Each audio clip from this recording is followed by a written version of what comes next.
Hello everyone, and welcome back to another episode of 8 Dead Giants After Dark. And this... Why is it so dark in here? It's so dark, and you've ruined my introduction, because I wanted to introduce a giant to the After Dark sub-series of podcasts that has yet not joined me, henceforth unto now. What happened to me then? I don't know what happened to me then. That's a lot of words you've said there. Rob is joining me on an After Dark episode on a Friday night, when we could be out, partying out, painting the town red, hookers and blow 24/7, and instead we're in here recording a podcast for you lucky listeners. In the years that you've known me, Ben, when have you ever known me to go out on a Friday night, paint the town any colour, and party? Well, there was that time that you swore me to secrecy about, and I didn't think you'd want me to bring it up now. Ah, yeah, of course. How could I forget the time that didn't happen? Well, that's what we're going to say. Yeah, the time that didn't happen, we both got significant others. We need to be careful. Right? We don't want to admit anything. I understand, Rob. I understand. But Rob is here. This is very exciting. We are going to have a bit of a anarchic episode, if you couldn't already tell, because I think, I'm drinking because it's after dark. Rob's being a bit better. He's on his alcohol-free cider, I believe. Is that right? Is that what you said, Rob? I'm just teetotal. Teetotal. Yeah. He's a good boy. He's straight edge like CM Punk, which I respect. You probably don't actually get that reference, do you? Because you don't really do the wrestling. But he doesn't do any bad substances, famously. So he's straight edge. That was a big thing in American culture in the early 2000s. So there you go. So we're not going to have parts. We're not going to have segments. We're just going to kind of run things together, and we're going to see what happens, because I've not watched a lot of new movies or watched a lot of new TV or even played a lot of new games this week. But I think we've still got a few bits that we definitely want to talk about. Trust me. But I actually, before we get into that, I do want to do a slightly strange, you might think this is a strange shout out, to a fallen giant from the last week. Now, podcasts can create a strange thing, which is a parasocial relationship. Have you ever heard of that term before, Rob?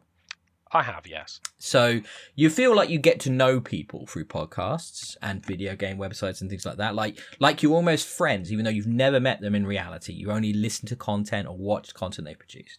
Now, there was a gentleman that was producing a brilliant Babylon 5 rewatch podcast called Grey 17 that me and my wife listened along to as we rewatched the seminal sci-fi masterpiece that is Babylon 5.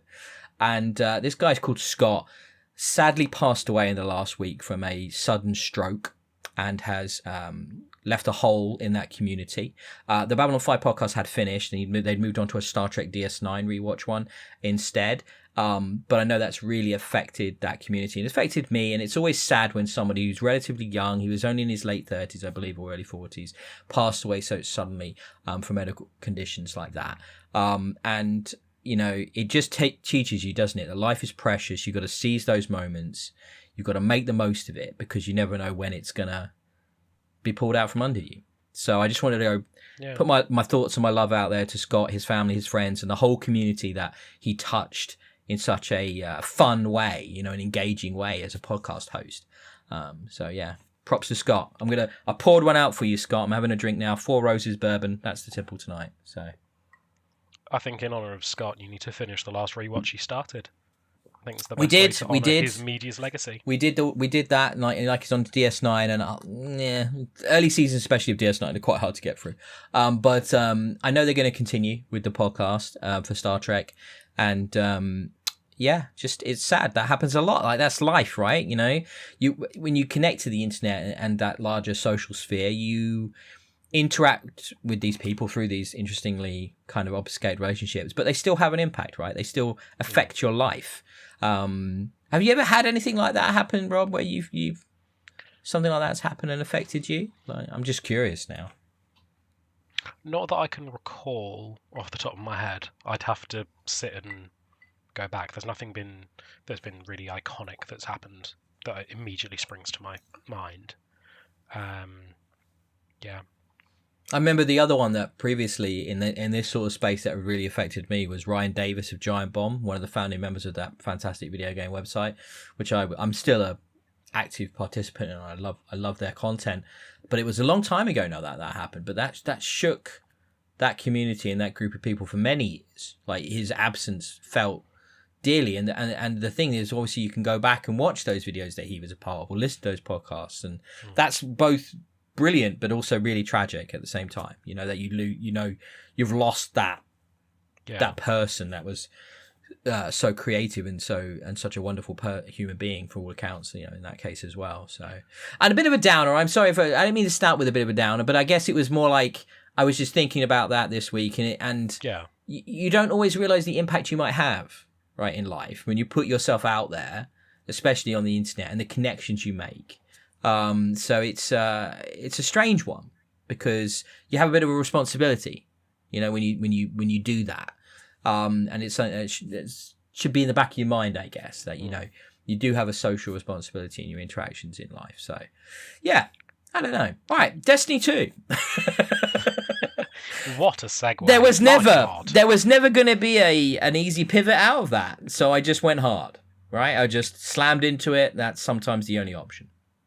Sometimes, yes. If only there was a way you could have structured this to have some sort of section break with a little musical jingle, perhaps. Well, we're not doing that this episode. I'm fucking with the format. I mean, I could have turned into a glowy ball of electricity and rolled away from it, I suppose. There we go. That is a segue. Nicely done. So, before we share my opinions on Destiny, the last time I knew of, you had been playing the campaign and you thought it was all right. Where has your opinion gone since you finished the campaign? So this is the first time in a long time that the driving force behind my completion of a Destiny 2 expansion campaign or story campaign was the actual characters and narrative and not the gunplay. So this is one of those times where I was genuinely intrigued as to what they were going to do next, because they took some swings. But the actual mechanics, the game itself is the worst it's ever been. But the story and the characters, I was like, what are you doing with Ikora? What now?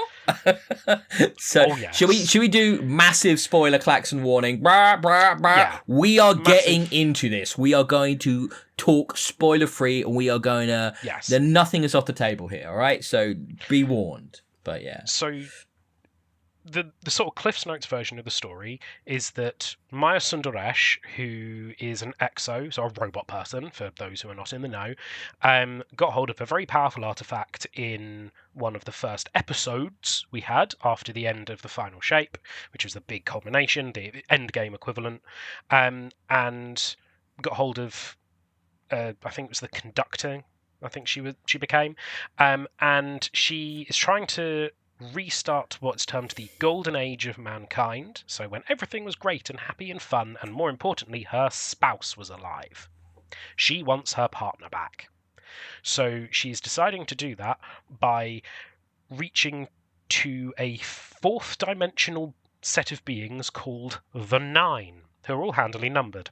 And she took an audience with the one that was representative of Earth or Soul, number 3, or known as 3. Yeah, not the one number 1, the one number 3. Yeah, the one known as number 3, the one as the royal pronoun. Jesus, the numbers. Okay, why? Why numbers? Why? She wanted to swap the two Earths in time. She wanted the Earth from the Golden Age to be swapped into the current time, and the Earth from now sent back into the Golden Age, so she could be back where her love would be, etc., and be able to take over the Golden Age with her little army of Vex, which are basically robot guys who have milk in their stomachs. 3, the member of the Nine, turned around and said, well, I can only bring things forward in time. I can't send things back in time. That's just not something a fourth dimensional being can do. Soz, bud. And she decided to have a temper tantrum and ripped it into the third dimension, which killed 3. Is this story bit you're talking about in the campaign? Because Yeah. I didn't get any of this. Yes, that's the cutscene bit where you see the robot with the big headdress reach out and sort of grab and pull. It's in that cutscene. That's what she's doing. Oh. She's pulling 3 into this reality, which 3 is a 4th dimensional being is not able to exist in. So I can. It's like if I made you 2-dimensional, you would no longer exist because you'd be dead. Which is why when you kind of bring it back, it then dies pretty quickly because it can't exist. Yeah, okay, Precisely. That makes more sense. But I guess that bit I was letting that gloss over me a bit because that wasn't the bit I was the most interested in. Because Maya Sundaresh's stuff I hadn't really touched that much on because I'd sort of basically skipped all the epilogue content from last year because I thought it was bad. Like, I was not enjoying that. And I just basically didn't engage with those episodes at all. Though, to be fair, it's Sharia Agdashlu doing the voice, and she is fucking incredible as a voice actress. It is one of the best. The acting is amazing in this. It really is, but the voice acting is just as sort of good as whatever the fuck they did to break the graphics engine is bad, because now character models look fucking terrible, and so do environments, and like, what happened? But anyway, I guess it's because they've got 3 people working on it, but we'll get into that. But Lodi, right, and Ikora, they did a good job with Lodi. I'm not so. What was the chick's name? Odin, what's her name? Orin, thank you. She didn't work as well. I thought I didn't like the voice acting as well, but Lodi and him basically being a new Vanguard, which is what I feel like they're setting him up to be there, is really the new cool. Herald of the Nine. Yeah, he's representing the voice of 3. But I also think in terms of narrative, he's replacing Cade, for example. He's going to sit in that Cade space really nicely. And obviously we've lost Keith David and Zavala, and I think this new Lodi, you think he's going to, what do we think he's going to fit into the dynamic of the characters? I think he's either going to step more into the Zavala space because we've lost the voice actor for Zavala, whose name now escapes. Lance Reddick, thank you. We've lost him. I think he's going to carve a new space because he doesn't really fit with the template that we've had so far. He's not as jokey as Cade, whilst he does have great humour. He's not as jokey as Cade, and he is not as stoic and serious as Zavala. We have Keith David, whose performance as Zavala in the final shape was actually really solid. So him stepping into that space again, I'm sure wouldn't be an issue. He reacted with great humility when he was cast to fill Lance's boots, and I think he'd do great in a Zavala-focused season, episode, whatever, that inevitably we will get in the future because he's a fan favourite. I do have to wonder though. Keith David can kind of he can definitely ask for more, I think, than Lance. I mean, Lance obviously got famous off John Wick, had a big resurgence in his career from that. But I think Keith David has maybe been a consistent sort of force in Hollywood for quite a while. I do wonder if that's going to affect him, much like, we lost Dinklebot early days in D1 because they just couldn't afford to basically keep him on as that voice actor. So I don't mind that. Let's see less of Lance, because an Ikora show, I'm not sure we ever have had as much focus on Ikora as we did in this, and her story is so tragic. This whole recontextualization of her and Lodi with this sort of pre-collapse, pre-Golden Age, 1960s vibe setting was fascinating. That they were going for such a kind of big swing in the narrative, and also trying to tell the story in some of the most conventional ways I think we've ever seen in Destiny, because Destiny cutscenes and lore have often been quite esoteric and sort of confusing and intentionally obfuscated, but this felt very much like we're trying to set out a whole new chapter and a whole new experience for Destiny for new players, and give a sort of a way in. I still don't think they succeed at that, but it feels like they're actually trying to do something different that sets out this new chapter after the light and dark. It was really cool. It was really cool story. Yeah, they're starting a new chapter of storytelling. They've had their year's break, epilogue, whatever. It's just bad. I mean, what did you think of it? What did you think of the epilogue stuff? I hated it. I just really hated it. This is the thing. It got no better than fine. It was fine. the storytelling here was on point. Some of their best work after Witch Queen and Final Shape. Those were the two best told stories that they've done ever. And this is probably ranking in third place for me. What I think is really great is because they brought in what they did with that grounding with Lodi and Ikora, they then went the full other direction with the Night, right? So you still got this super cosmic, hard to grasp, weird as fuck group of entities, this manipulators of reality, of time and space, more powerful than the Witness, more powerful than the Traveller, older and more kind of hard to grasp than anything we've had before. So you've got that at one end, and then at the other end you've got this very sort of relatable story of love, unrequited love, because I think they definitely shot the shot that Lodi had a thing for Ikora pre-death. You could see from the way they looked at each other. I think there was a little bit of tension there. And then obviously Ikora lost a daughter and a husband when she didn't just die, she was actively killed by 3 to position her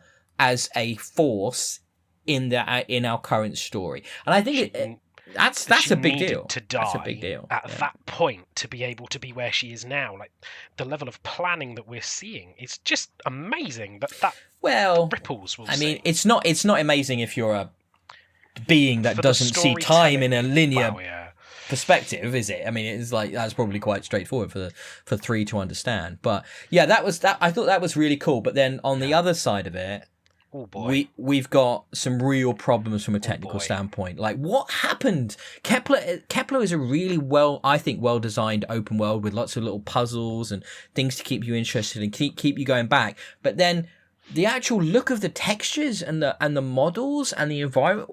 This was one of the best looking games. It looked timeless, Destiny 2. And yet this expansion, I haven't looked, Rob, but tell me, am I the only one saying this, or are other people commenting on how bad this looked? Like the character models, the environments, even the weapons looked low res. I thought there was something wrong with my Xbox. Like, what happened? You've definitely been more vocal about the aesthetic of the game. I have personally enjoyed the aesthetic of Kepler, the new planet. Mostly. There are certain things I don't like about Kepler, but it's more of a mechanics thing, and everybody in the community, I say everybody, most people in the actively contributing community have been focused down on the mechanics and how everything's functioning rather than the aesthetic. They've reused a lot of assets on Kepler, which they've got a lot of flack for. Yeah. They've reused, I think it's the Titan buildings and so on, or the internals and the externals. So they've received a fair bit of flack for that, considering they had a couple of years of dev time on this. And they've turned around and just reused stuff they had before, which is not fantastic. But you're a studio, you want to do better things, fine. I can overlook reuse of stuff. It is now the 10-year-old game that has so much spaghetti code it's putting Italy to shame, like with the amount of spaghetti that is involved in this game now. It's absolutely shocking the state that this game shipped in. So 165 gigabytes on my Series X, something like that. It's absolutely ridiculous level of bloatware at this point. Like how has it grown to that footprint? It's insane. I guess what I would say is if you do boot it up again and have a look, like Kepler has got, I mean, I'm very much a visual person because of my film like obsession and that. So it's very low contrast. The lighting is incredibly bland throughout. Like especially when you're in the open environments, the textures just look like pink flat rock everywhere. There's no kind of depth to anything. There's no variety in how it's lit. So everything just feels very, very flat and very, very staged. And then it seems to be reflected, like I said, in the character models where the quality of their lip sync, the quality of the textures on their appearance and their clothing and their faces, it all just seems to have taken a step back. Like it almost looks more like Fortnite than it did the previous expansion, and I don't know what's happened there. Maybe that's they're looking forward at what they're going to do in the future, and they're like, well, we need to take a step back here so that we can push in other areas. But then, like, let's talk about the big gameplay mechanic. Let's talk about Sparkball. Oh. I mean, it's fine. It works, doesn't it? Yeah. For the most part. I got hung up a couple of times, and it works. But I still don't understand why. Like, who came up with that, pitched it, and then was considered a good idea across the studio? It's something that fit the Destiny lore. It's barely even explained as a concept in the game. It's just like, oh yeah, dark matter, you can do this. Oh, because dark things, do it. Cool. Yeah, because antimatter or dark matter and Kepler. There you go. Crack on. That's someone played the Metroid games and went, "Oh, Samus turns into a ball. That'd be fucking cool," and decided to run with it. If I was ripping off mechanics from other games in 2025, I'd be picking mechanics from the last few years, not something from 20 years ago. I don't really understand that logic. Like, if that's what it was, I don't get it. Like, if they're playing on nostalgia, then they didn't go far enough, and you should have had something that was more like the Samus Ball in terms of like a mechanized look to it. I just don't grasp why that was what they went for. There are other mechanics in this Kepler, like the metamorph thing, and where you're manipulating the environment through pickups that feel more in keeping with Destiny. Yeah. But I just the Super Ball of Lightning Doom, I just don't get it. Bewildering. The metamorph where you're moving things around the environment, that sounds a lot more dynamic than it actually is. All you're doing is pressing a button. And things move to pre-described areas. It's a switch. It's a switch. Yeah, it's a switch. For all intents and purposes. That's all you're doing. Yeah. But at least it feels like a strand power. Like, an electric lightning ball doesn't even really fit within that subclasses of abilities. Like, I don't really. I didn't hate it. Like, I thought I was going to really hate it, but I actually quite liked how they incorporated it into some boss fights, and used it as something that made those boss fights a little bit more engaging. I found that the campaign in general skewed quite easy in the combat encounters. Like, I was playing on Legendary. Well, until I got to the very kind of last few missions, I'd breezed through Legendary, and I didn't have like some kind of Uber build. But then I started when you had that time crunch mission, and I was like, no, I'm just going to play this on the normal mode because I can't be asked to put myself through that, because that's going to just be a pain in the butt. But I thought checkpointing and stuff, it all felt a bit easier than some of the previous expansions have done. The checkpointing they've got very good at. Legendary campaign is really the best way to play the game. I struggled a bit with some of the power delta issues, and that phrase I'm going to use a lot is power delta, because of how they're approaching difficulty in Destiny now, and how they're approaching power as a concept. Rather than it just being a numbers game, it's now not just your number, it's where we're setting the enemy's number and where you evaluate against that number. It's just this. It's so fucking ironic that, I know, guys, look, that power number has gotten ridiculous. It's right, 2,000 or something it was up to. Let's reset. Let's get down to 0. Let's make it simple for everyone. And yeah, that sounded good. And now the shit you're talking about is the opposite of easy to understand and actually conceptualize. But it's like, why do that and then do your balancing with such a kind of bullshit, lazy ass other method? It's fucking bewildering. Like, what are they? It feels like there's different people at war within what was, I will say, formerly known as Bungie, and now we should probably just call PlayStation, because the news is that they are being rolled in fully into PlayStation and that their independence is all but gone. So there is, they've done such a bad job, PlayStation are now putting hands on, because they don't trust Bungie to make a good job of it. You could read it that way, but you could also read it that PlayStation is banking on live service games, even at this point, being such a huge part of their MRR, that they want more hands-on control of all of those studios. So I mean, you could look at it as failure, but you could look at it as typical big business wants X amount of profit on top of profit on top of profit, so we're going to get more involved. Yeah, I don't. And all the play numbers in Destiny have done nothing but fall. Yeah, I mean, but that's been for years now, hasn't it? It's been dropping for years. Yeah. What other things? So do you want to talk more about the power delta? Like, you can if you like. Yes. So, they made a big thing of saying that you could play your own way. You can add modifiers, you can add buffs, you can add nerfs, and so on and so forth. And all of this is done through the portal, which is a new way how you are meant to interact with everything on one single screen. Don't look at anything else, look at this screen only. And it bugs the living crap out of me, as you may be able to tell. I don't hate it as an idea. I think its first iteration here, its first execution is not the best. No. It seems to kind of lean quite heavily on certain experiences over others, but I'm not someone that's going to engage with Crucible. I fucking despise Gambit, so I'm fine with it surfacing single player stuff and Vanguard playlists and stuff like that. I'm okay with that. I do like how it dishes out rewards. I like how it has like a mini track that's similar to the rewards track in the season pass, but has its own one that's weekly reset. I quite like that. Agreed. It's a lot more easy to understand than what we had in the last year after the epilogue season, which was, what was it called with the nodes? Do you remember that, with all the nodes? It's just the director. Yeah, I found that quite... I mean, at least you could pick, I guess, your way through it, but it was also quite onerous to engage with. This is much more streamlined and you feel like you're getting stuff quickly. Yeah. The director, you could just go and do whatever you wanted. It was a little bit can't see the wood for the trees, but you could just go and do what you wanted. If you wanted to do Vanguard, go do Vanguard, that's fine.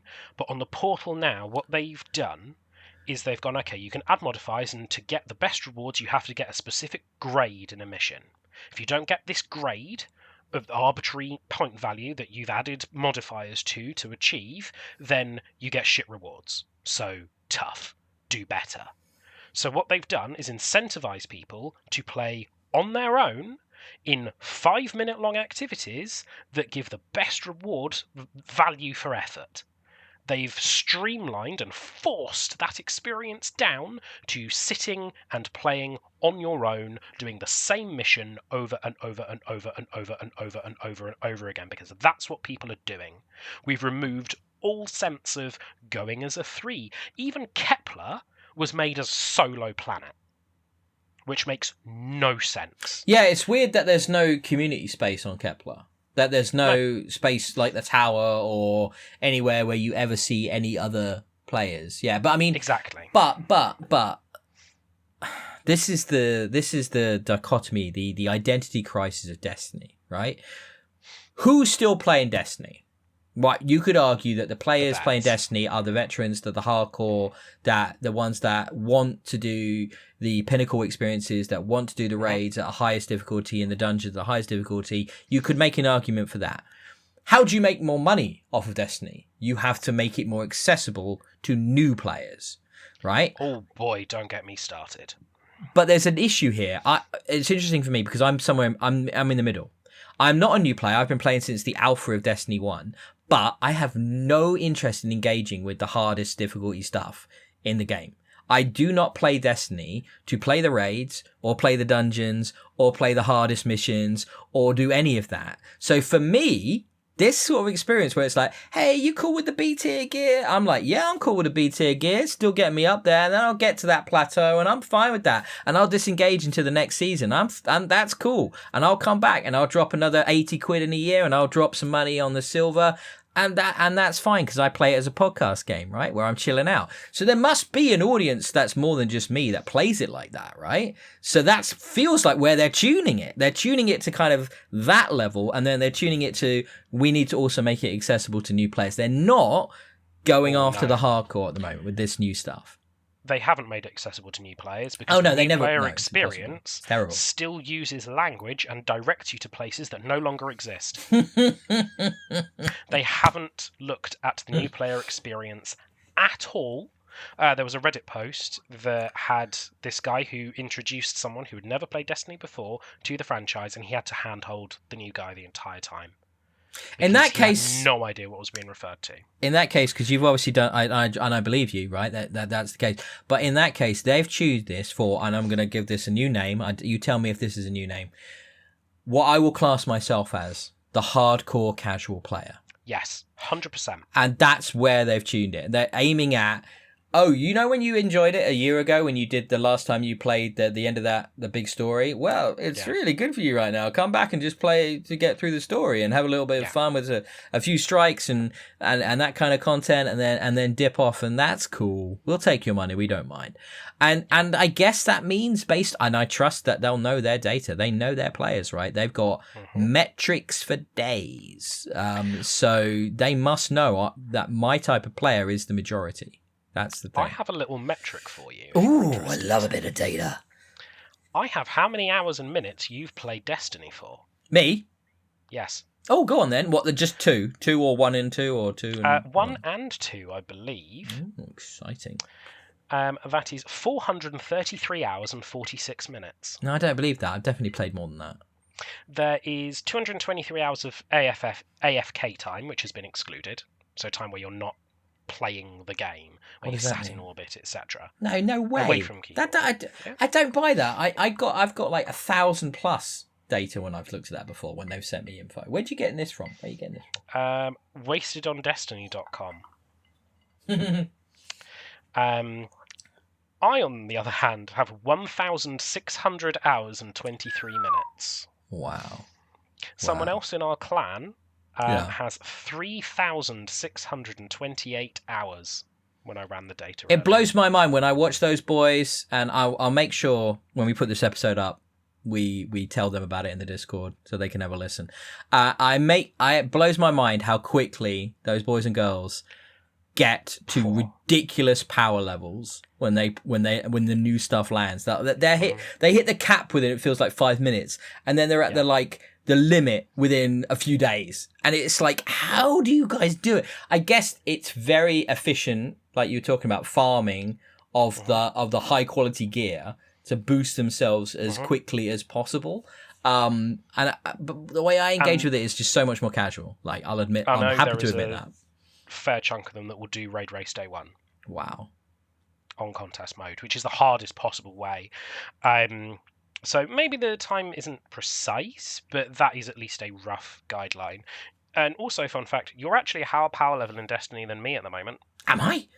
Yes. So you fell off. I'm 170. I am working really hard to find a reason to want to play. So beyond the ball of sparkiness, like, what is it that you're not enjoying? What do you feel about the gunplay at the minute and stuff like that? The gunplay is generally fine, because the gunplay in Destiny has always been one of the best things. The issues that I've got are the consistent and never-ending bugs. At launch, at Edge of Fate, there were a list of stealth nerfs or warlock bugs. Most of them have now been addressed, in all fairness to Bungie, or they've been explained, or they've been reverted. It's about 15 or 20 items long, specifically to warlocks, that were depowered compared to the other classes. That's exotics, meta exotics being nerfed, aspects and fragments being nerfed, and just generally having their function changed or altered, and those weren't in the patch notes. Bungie have said that it's never their intention to stealth nerf anything. They always want to release full patch notes, but this was some of the largest patch notes they've ever done, which I believe. And they have reverted a fair amount or tuned back things.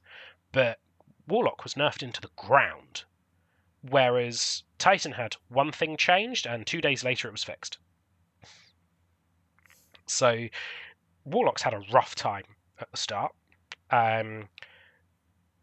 Even on new exotic. So at the end of the campaign on Legendary, you get the choice of getting a new exotic. The new one is some gauntlets called the Eunoia, who turn your little Hellion floating solar buddy into a tracking multi-shot. Now, the tracking is terrible. There's some footage online of in the firing range. We now have a firing range in Destiny in the tower, which is lovely. The Eunoia Hellion is firing off, splitting into the 4 submunitions, and all 4 of them are missing a stationary target. It's literally exploding around the enemy and not damaging the enemy in the slightest, because the exotic doesn't fucking work. I do like that new gun though. You might have to be a bit more specific. The exotic, what is it? A pulse rifle? Third iteration. Rifle? The one with the 3 things in it. Yes. You hold down the targeting to tighten it, and that's really good. Fun fact. That was also bugged at launch. It was doing significantly more damage than was intended, and Bungie reined it back in. Oh, well, that might be why I was enjoying it so much. Yes, especially on the charge shot, where it for 3 bullets condensed into 1, it was doing significantly more damage, especially when you had anti-barrier scout rifle as an artifact. Oh, yeah, I was basically one-shotting most enemies. Yeah, it was freaking awesome. And then they nerfed it back. What? Oh, that's so frustrating. It's fun. Yeah. Let us be OP. It's good times. Yeah. There are pages of bugs. There have been lots of people in the community that have been picking up all of the bugs that exist in the game and going, this is what's wrong. There are pages of it, posts of it. Like, Bungie has been on the back foot constantly releasing patches. I think we're on version 9.0.0.5 or 6 at time of airing, which is mad that they've had to release so many patches so fast.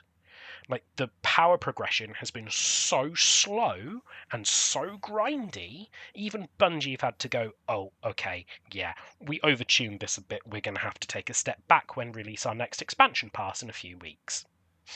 So what do they do? What's the future? How do they fix this with Destiny 2? Because we know they're a team that's a shadow of its former self. We know they're not getting the support. We know their numbers are dropping. We know all of this. Do we just say, is this the end? Is this the last year of Destiny? Should they give up? Should they move on to something else? No. This is, ironically, and I can't believe I'm still living on the Kool-Aid for this one, we let them cook and we let them get on with it. Bungie never quite pulls anything out of the bag unless their game is absolutely fucked. We had it with Destiny 2 on launch, where it spent, I think it was 1.5 or 2 years in hell, because they removed everything people liked and enjoyed from the game and ruined it. And then Forsaken came out, and it's heralded still as one of the best expansions that Destiny 2 has ever had, or Destiny has ever had in its entire publication, because they listened, they knew their backs were against the wall, and if they didn't pull it off, they'd all be screwed, and they made it the start of the best it could be. But it is a different world, right? They had probably a budget that was maybe 6, 7, 8, 9, 10 times more money. They had and the equivalent in staffing. They were with Activision at the time. It was a tied up deal. It's such a different company now, and they've obviously churned through a lot of people. They've put resources into what's looking like potentially a failed before release game in Marathon. That like that, you look at Marathon, right? That trailer that came out for Marathon. Now, you might not have maybe clicked with that gameplay or whatever, but holy shit, how good did it look? Like, no, it looked like, I thought it looked like peak fucking Bungie in terms of artistic style, of gunplay. I'm not interested in an extraction shooter personally, or whatever that was going to become, and it sounds like it's being retooled once again, but it couldn't look more different than Destiny, right? And part of the problem with Destiny is that it's got to exist on old hardware. It's got to exist across multiple generations. It's got to exist with this huge bloat of content. I don't know what the answer to that is, because the last thing, they tried it, right? We're going to vault stuff. We're going to take stuff away. And everybody freaked the fuck out, understandably, because it's like, what do you mean you're going to take away these planets I like, these guns I like, these missions I like? Well, because we kind of need to build a stable platform to actually make new content on. But the community screamed so loud, they backed away from it. That was a mistake, I think. They probably needed to do that, right? If they're going to actually build something sustainable as a platform. But now they're in this corner. and they've got, what's the way out of it? You say let them cook, but when you're letting 6 guys cook, you're probably going to get a feast of shit, right? That's just like, what are you going to get? What are you going to get? Biggest quick win for them is to stop support for the Xbox One and the PlayStation 4. But once again, they've got metrics, and I bet they're seeing a healthy player base on those platforms. Tough. But they can't. That's a revenue stream. They can't get rid of that. Yes, it's a they've revenue got to stream. Evaluate, do they want to continue having a revenue stream, or do they want to impact one particular revenue stream?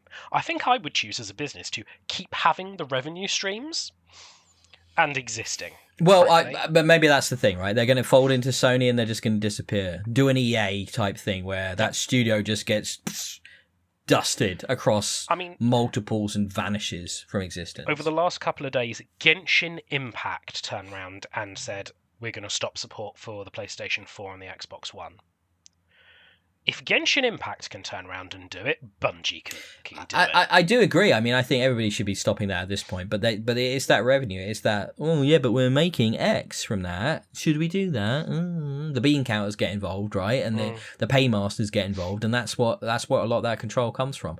Fuck knows, mate. I will always check it out. I mean, I didn't remember. We talked about this. I very nearly didn't buy this new year because I'd never been less engaged, and then I was surprised by those narrative swings, by those character choices, by those moments. I absolutely loved that. I really, really enjoyed that. I was like, oh, it's so cool to see them doing something different and do something that surprised me, right? And that was properly like, wow, that's cool. And then, unfortunately, I've got Sparkball and shitty looking world to play around in, and it's like, man, I just wanted to hang out with Lodi, really. I mean, he's a cool dude. Like this weird bureaucrat from 1960s Federal Bureau of Control, and he's like, he just seems very relatable and fun and interesting. And I think he's going to spark off other characters in a really cool way. And he's going to have this thing where every so often he gets possessed by a space god. And it's like, this is fucking mad. I love it. Right? It's fucking cool. And I actually, one thing we didn't talk about when we talked about the story earlier, how they position the Guardian, I also thought was pretty clever. Like, and I think they found a way to actually weave you as a character into the story better than we've seen many, many, many times previously, where it feels like you're just sort of watching and you're just sort of stood there like as the weird third wheel going, hey guys, what's happening? I don't say much, but I'm like, player avatar here. Hello.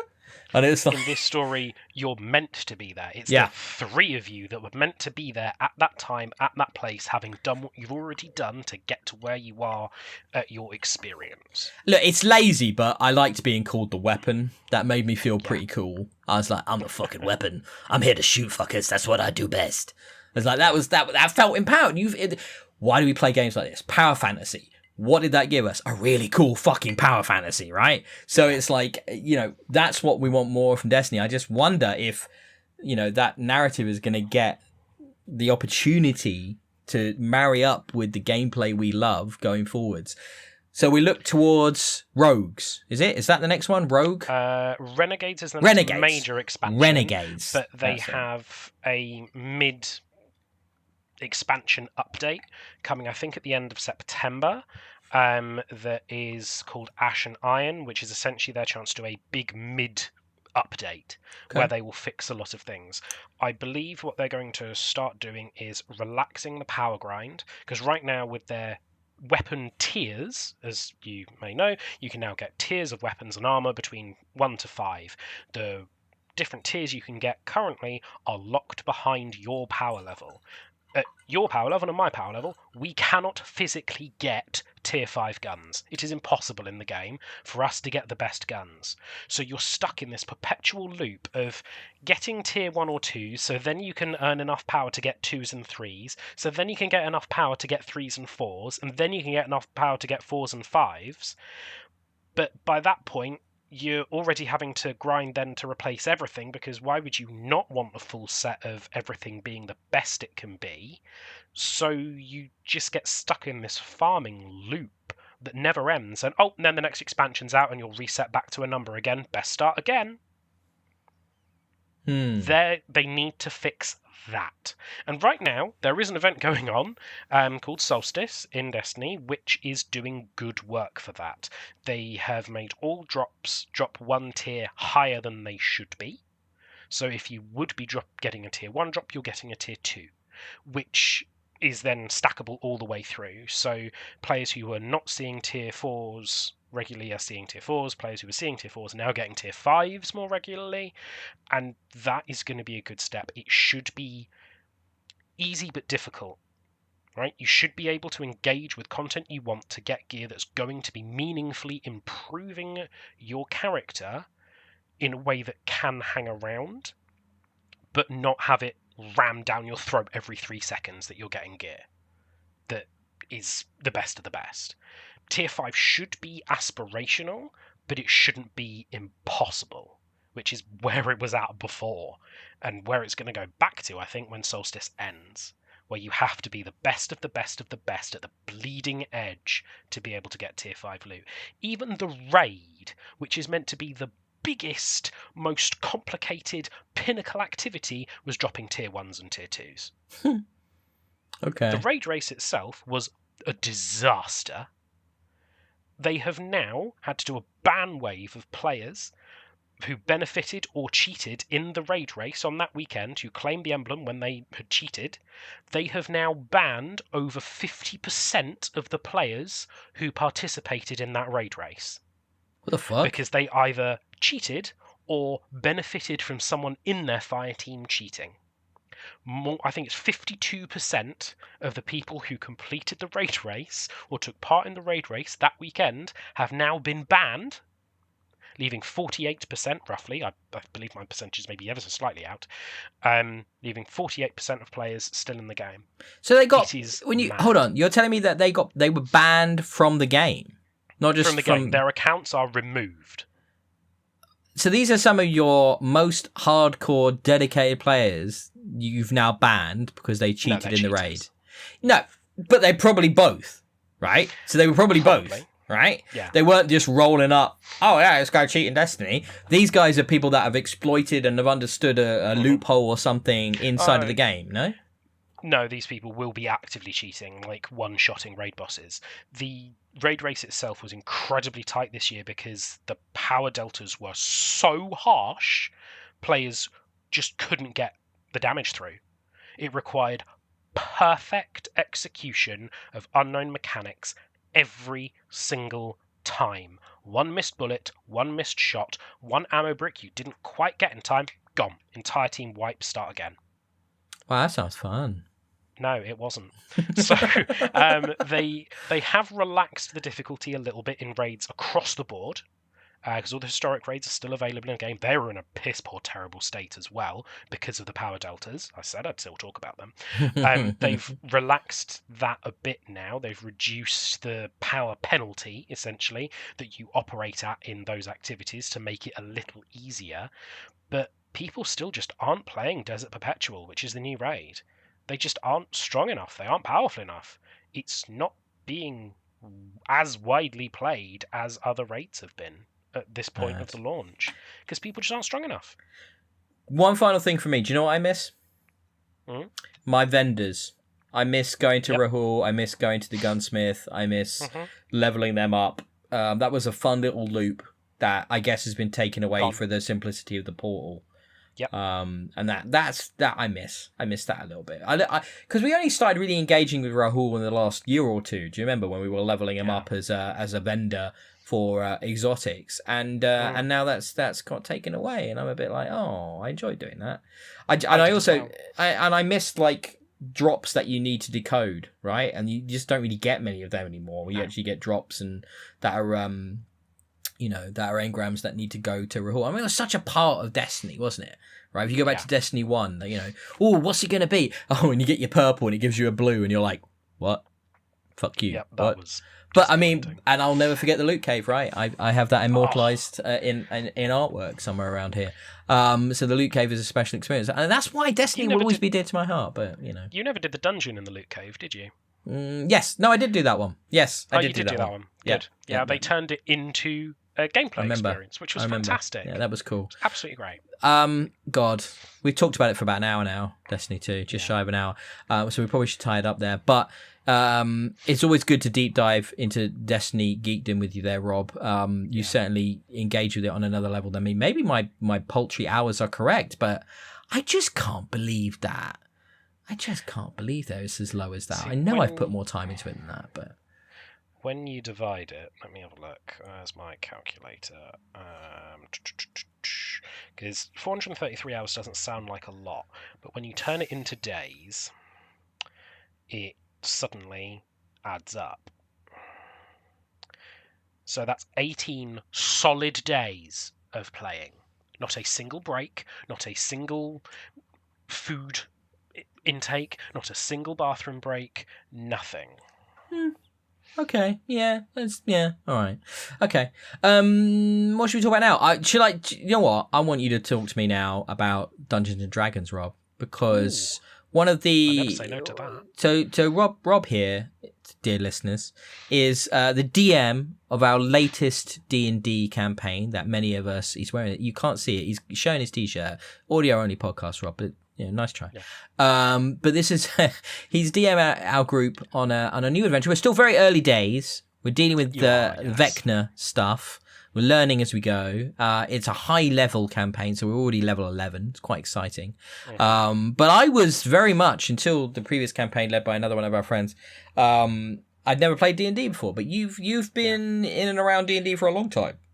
I've bounced around D&D for years at this point. I think I was always vaguely aware of kind of what D&D was, but it wasn't until a YouTube channel I think called Outside Extra or Outside Xbox, they were sister channels, they did a subscriber milestone special where they played D&D with a fantastic dungeon master called Johnny Chiodini, and who's been a big source of inspiration for me, and they started playing D&D, and that became so popular that the Oxventurers Guild is now its own established internet D&D sensation. They have their own series of podcasts where they do D&D, they have their own studio-based D&D campaigns, everything. It's like a mini Critical Role. And they were big inspirations for me to embrace the more fun side of D&D rather than the, well, you've bought 24 arrows, so that's exactly how much you can shoot kind of stickler to the rules. It solidifies the concept that when I'm GM at a table, I want my players to have fun.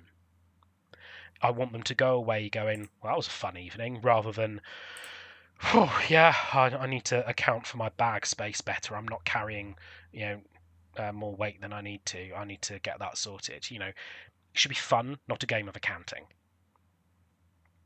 And you certainly, from my experience, lean on the more narrative character stuff. You're very easygoing when I don't know, certain people come to you with crazy ideas. I may or may not have done that on one or more occasion. I don't know. Don't know what you're talking about. No spoilers, because I know some of our friends listen. I don't want to give any secrets that we have worked out for this campaign that's forthcoming. But we have some stuff, don't we?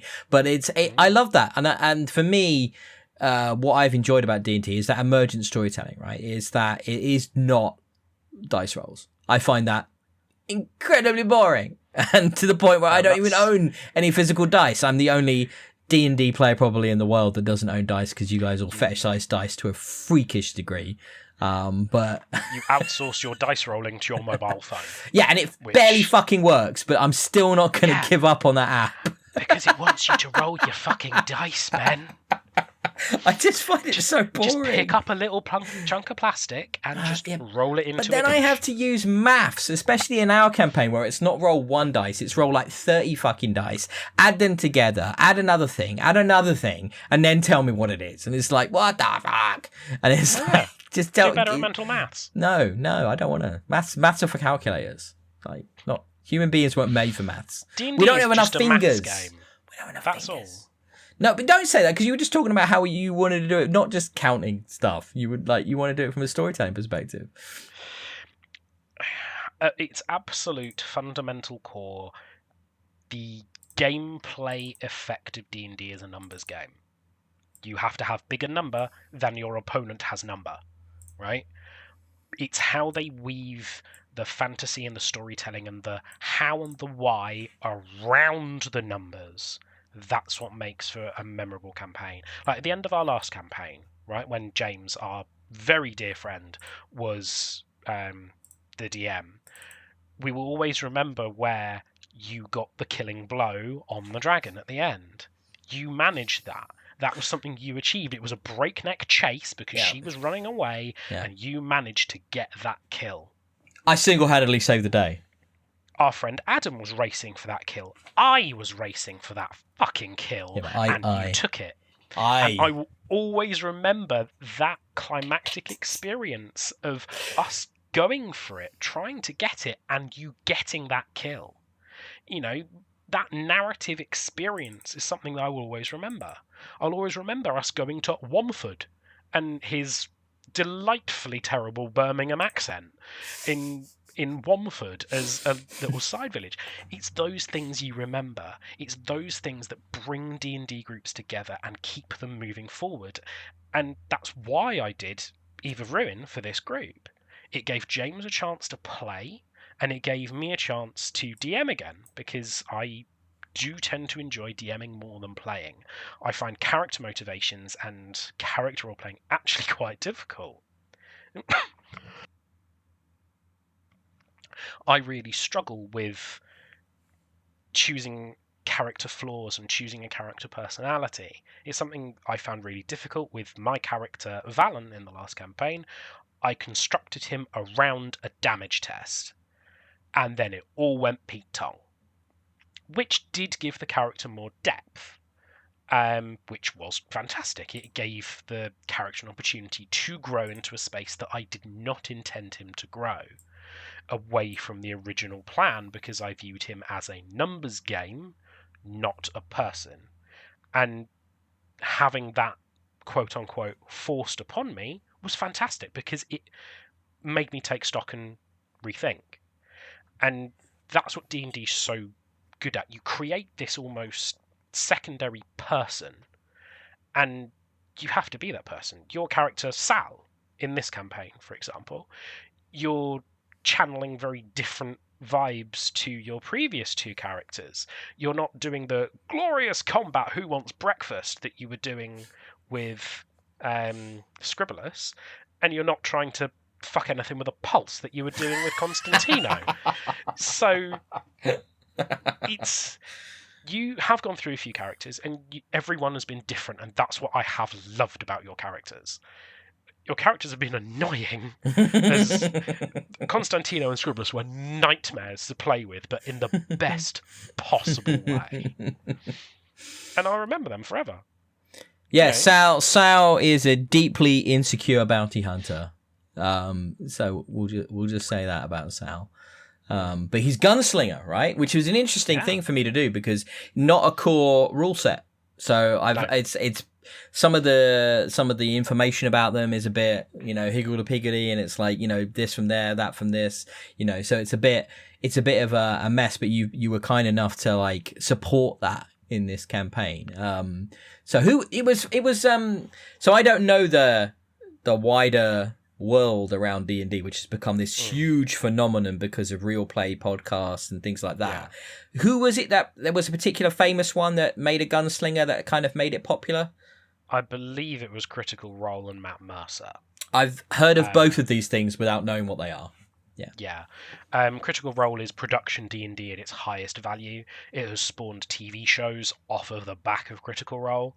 The Legend of Vox Machina and soon The Mighty Nine, which are both coming to or on Amazon Prime, are the results of that. And it shows the sheer reach that D&D can have. Critical Role, I think, was the most well-paid Twitch stream of many years in a row, because of the donations, the watch hours, everything. These are professional voice actors who are all nerdy as fuck and collected together to play D&D. Matt Mercer is an incredible DM.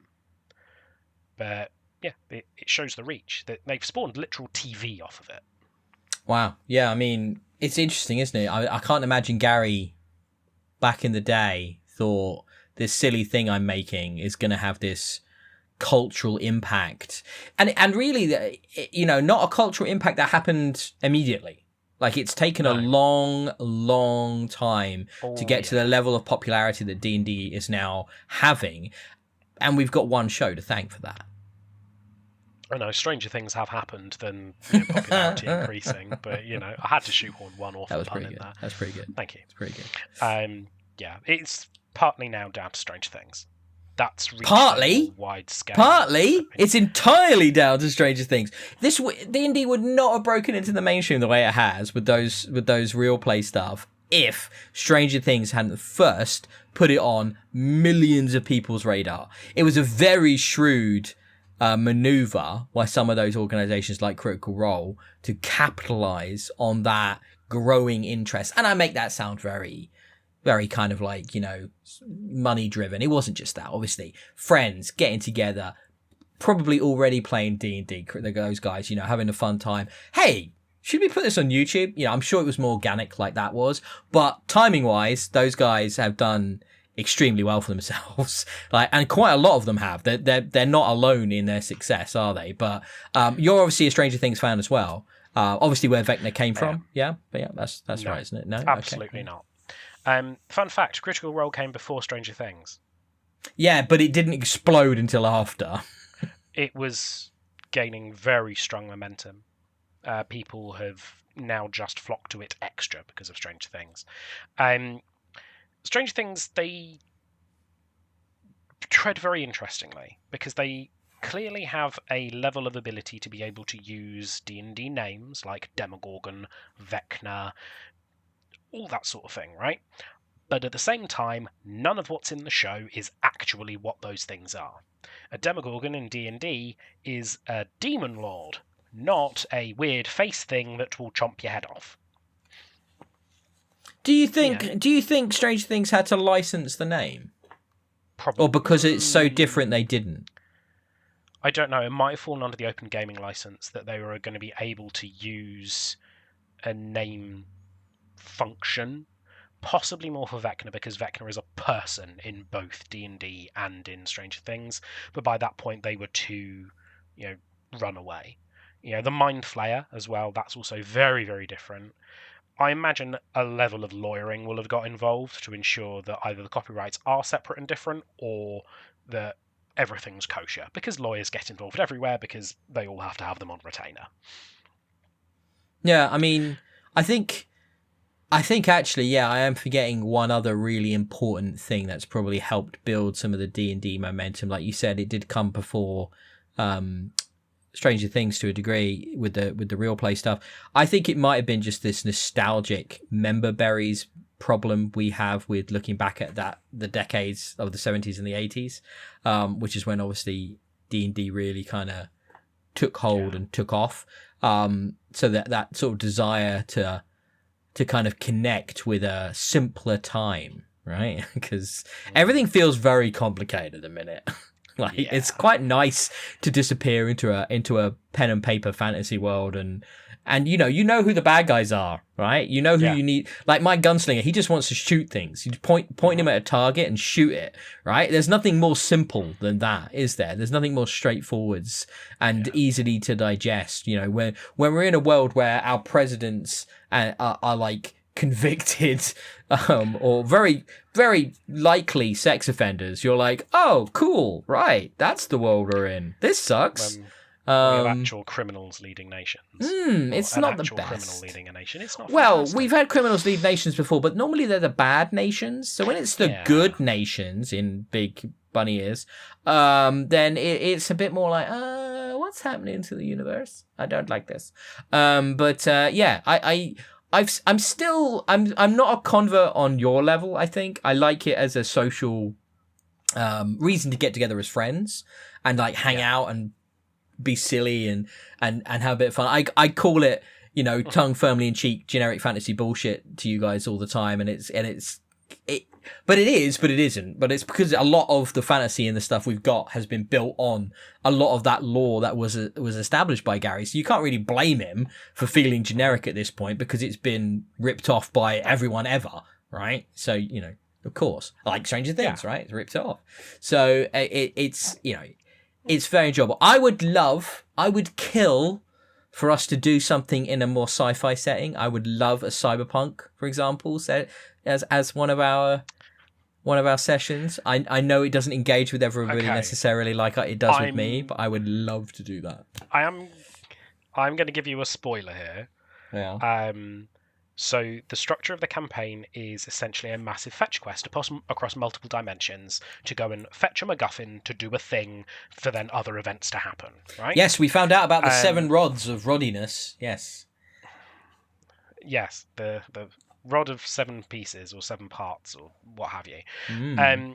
The second plane that we go to is in the Starjammer universe, which is D&D does sci-fi. It's going to be good. I'm looking forward to it. Sal's going to like that. Sal's going to have a good time. The astral sea and ships that float through the air, not through water. That's where we're going in the second section. You've got a bit to get through first. It's a relatively shorter chapter compared to the others because it's like half a chapter. But yeah, that is coming. So, yay. Spoiler alert for anyone else from the group doesn't have a name. It doesn't. You need a name. We do need a name. This is the most insider baseball podcast we've ever done. I can't believe we spent 50 minutes talking about Destiny and now we're talking about our D&D group. But fuck it, it's after dark. We're drinking. Well, technically you are, and we're, you know, who cares? Is there anything else you wanted to touch on for D&D? Like, it's a hard thing to talk about outside of like specific campaigns you've done or been involved in, I guess. Like, what's your favorite kind of D&D game? And you can't say Baldur's Gate 3. That's tough because I don't think Baldur's Gate 3 is my favorite. I find Baldur's Gate 3 quite intimidatingly large. As a time investment, it's very difficult to go, yes, I'm going to put aside the 100 hours to do that. Which is ironic considering I play Destiny as my main video game. But anyway, my favourite D&D game is actually just the tabletop game because of its versatility. It doesn't. I meant video game, but you're gonna go tabletop. That's fine. Yeah, I'm gonna go tabletop because video games have a restriction. No video game on the planet can account for you improvising and having a human idea to do something different to everybody else. They have to have a constrained set of logic. They have to have a amount of flexibility that can be reasonably computed. A D&D table doesn't. Yeah, you're right. Yeah, 100%. I mean, I think Baldur's Gate 3 is the closest it's ever gotten from what people have said. Oh, 100%. Yeah. But actually, for me, in terms of game, there is one, and it's Dark Alliance 2. Do you remember Baldur's Gate Dark Alliance 2? Nope. So it was more like an action-y RPG rather than a deep CRPG. So, like, I just remember pissing around in that world. I think I was a dark elf. I think the character is in that. And you just, like, kicking, stabbing, murdering fools. That was a fun action experience back on the 360, I want to say. That was time ago now. That was a fun game, yeah. What I will segue us now, Rob. Are you ready for this? What might be less fun is the sequel to a seminal sitcom that nobody asked for, and yet the trailer for has just landed, and I believe airs next month, which is The Paper, which is a sequel to The Office, and even has Oscar coming back at the character. And the actor. And the actor. Yeah. And I watched the trailer for this. Donald Gleason, who is a really good actor, I really like, is the only reason I will give this a shot, because the trailer didn't exactly fill me with confidence. But it's so hard to do a trailer for a new sitcom. If you look back at the sitcoms you love, Rob, you actually think about why you love them. It's because you spent years getting to know and connecting with the characters. Literal years. And then rewatch after rewatch, you only get a stronger connection. So it's really hard for a season 1 of a sitcom to not look at a trailer of that and go, oh shit, that looks awkward. Do you know what I mean? It's really it's really tough to convey it. So I'm trying to give it the benefit of the doubt, but also nobody asked for this. So. Nobody asked for it. I don't want it. They should just stop. The trailer looks bad. I didn't laugh once. Yeah, but Nothing is funny. Are you gonna laugh at a trailer for a sitcom? I can't think of a time I've ever laughed at a trailer for a sitcom. A sitcom has to have comedy, which means the trailer has to be funny to make you want to watch the jokes expand and develop. There is no jokes. It's not funny. They're rolling out the same sort of dim-witted but good-intentioned manager, by the looks of it. It's just not working. They're following the same tropes. They're bringing Oscar back, which is a mistake because I'm going to speak a bit ill for a second. I don't know. I'm getting controversial after dark. He needed a paycheck. He just wanted a paycheck. That's all it is. It feels very lazy. It feels like they're doing it so that they can go, we've got this back from that thing you love. Exactly. And it feels almost like they aren't trusting in the quality of the thing that they're making, so they're having to kind of rely on that.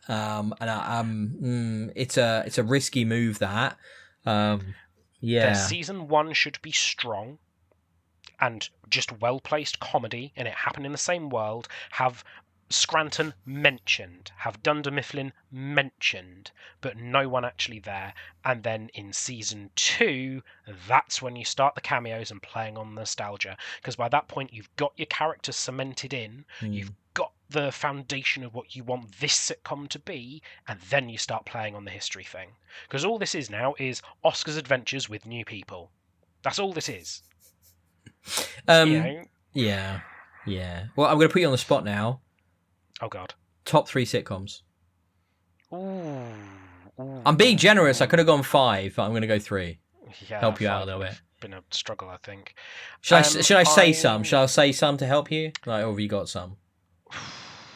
It's difficult for me to pick a number 1 because I like them for different reasons. Community is in the mix. Fuck yeah. Because it's Good just shout. Fantastic. Great fun. I need to rewatch that. That might be always. I've rewatched that. I've rewatched that like 6 times. I love that show. A lot of people would say Friends at this point, but Friends is now a bit dated. Yeah. It is one of the seminal shows. It lasted for 10 years. It was great. I think The Office US, superior to The Office UK in every way, but then I loathe Gervais. So. Yeah, we're both going to get kicked out of the country for saying that, but I do agree. Yeah, I'm just not a fan of Ricky Gervais. No, I'm against him. He can be very funny. I'm just not a huge fan. Whatever. Office US, Community, and... So what if how about throw out A Good Place, throw out a Parks and Rec, throw out a Brooklyn Nine-Nine, any of them? Because I love those 3 as well. They're like some of my tops. Okay, I think I'm going to change Office US to Michael Schur stuff, which encompasses... No, you can't. No, you can't do that. Okay, I'm turning it into... I'm going to turn it into a top 5. Oh, you're going to... It's after dark. Right, top 5, go on. Brooklyn Nine-Nine, Parks and Rec, The Office US, the Michael Schur stuff, Community, and How I Met Your Mother. Oh, How I Met Your Mother. See, I never connected with How I Met Your Mother. I never tried to get into it. Yeah. So awfully good. Okay. The characters are extremes, and I like that. I like it for Neil Patrick Harris primarily, the womanizer Barney Stinson, the progenitor of it's going to be legend, wait for it, Derry, etc. I just love Barney. I love Neil Patrick Harris. I think he's just wholesome. Seeing someone so wholesome who is a gay family man who has adopted multiple children turn around and be the absolute opposite of himself being a wildly womanizing piece of shit is fantastic because he plays it incredibly.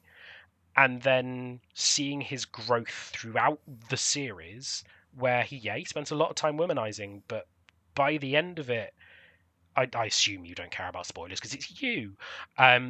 He turns around and he, for the first time through many different lays, he ends up having a kid and it changes his life.